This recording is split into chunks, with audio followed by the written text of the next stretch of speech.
கட்டுங்கட்டி சபரிமலைக்கு கருணை கொண்ட அப்பா அழைக்கிறாரே. சரணமையப்பா சரணமையப்பா சரணம் சரணம்.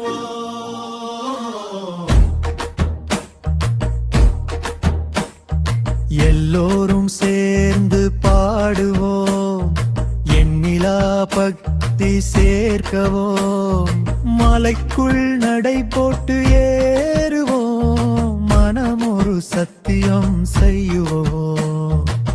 சந்தன காடு சுவை வீசுதே, சபரிமலை தெய்வம் நம காத்திடுதே.